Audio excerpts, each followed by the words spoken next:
ಅಂಗನವಾಡಿ ಕಾರ್ಯಕರ್ತೆ ಹಾಗೂ ಸಹಾಯಕಿಯರಿಗೆ ಗೌರವಧನ ಏರಿಕೆ ಸಂಬಂಧ ಕೊನೆಗೂ ಭರ್ಜರಿ ಸಿಹಿ ಸುದ್ದಿ ಸಿಕ್ಕಿದೆ.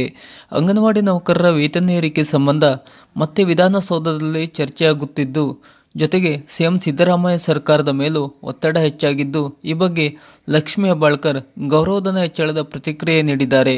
ಹಲವಾರು ವರ್ಷಗಳಿಂದ ಗೌರವಧನ ಏರಿಕೆ, ಗ್ರ್ಯಾಚ್ಯುಯಿಟಿ, ಉಚಿತ ಆರೋಗ್ಯ ಸೌಲಭ್ಯ, ಪೌಷ್ಟಿಕ ಆಹಾರ ಸೇರಿದಂತೆ ಅಂಗನವಾಡಿಯರ ವಿವಿಧ ಬೇಡಿಕೆಯನ್ನು ಸರ್ಕಾರ ಈಡೇರಿಸಬೇಕೆಂದು ಅಂಗನವಾಡಿ ಕಾರ್ಯಕರ್ತೆ ಹಾಗೂ ಸಹಾಯಕಿಯರ ಜೊತೆ ಅಂಗನವಾಡಿ ನೌಕರರ ಫೆಡರೇಷನ್ ಹೋರಾಟ ಮಾಡುತ್ತಾ ಮನವಿ ಸಲ್ಲಿಸುತ್ತಿತ್ತು. ಜೊತೆಗೆ ಇತ್ತೀಚೆಗೆ ಬೆಳಗಾವಿ ಚಳಿಗಾಲದ ಅಧಿವೇಶನದಲ್ಲಿ ಬೆಳಗಾವಿ ಚಲೋ ನಡೆಸಿ ಅಲ್ಲೂ ಹೋರಾಟದ ಮನವಿಯನ್ನು ಸಲ್ಲಿಸಲಾಗಿತ್ತು. ಈಗ ಈ ಅಂಗನವಾಡಿ ನೌಕರರ ಹೋರಾಟಕ್ಕೆ ಮತ್ತು ವಿವಿಧ ಸಂಘಟನೆಗಳ ಮನವಿಯ ಒತ್ತಡಕ್ಕೆ ಸರ್ಕಾರ ಮಣಿದಿದ್ದು, ಸಚಿವೆ ಲಕ್ಷ್ಮಿ ಹೆಬ್ಬಾಳ್ಕರ್ ಗೌರವಧನ ಹೆಚ್ಚಳಕ್ಕೆ ಕ್ರಮ ಕೈಗೊಳ್ಳಲಾಗುವುದು ಎಂಬ ಭರವಸೆ ನೀಡಿದ್ದಾರೆ.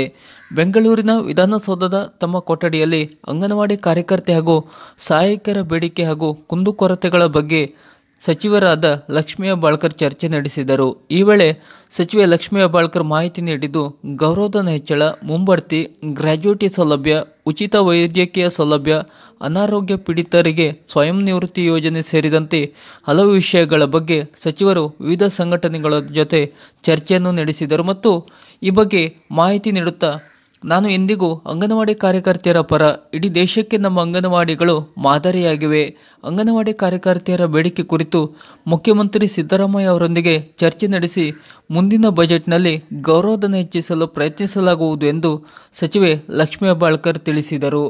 ಅಂಗನವಾಡಿ ಗೌರವಧನ ಏರಿಕೆ ಇತ್ತೀಚೆಗೆ ಭಾರೀ ಚರ್ಚೆಯಾಗುತ್ತಿದ್ದು, ವಿಧಾನಸೌಧದಲ್ಲಿ ಮತ್ತೆ ಚರ್ಚೆಯಾಗಿದೆ. ಅಂದರೆ ಶೀಘ್ರದಲ್ಲೇ ಅಂಗನವಾಡಿ ನೌಕರರಿಗೆ ಗೌರವಧನ ಏರಿಕೆ ಸಂಬಂಧ ಗುಡ್ ನ್ಯೂಸ್ ಸಿಗಲಿದೆ.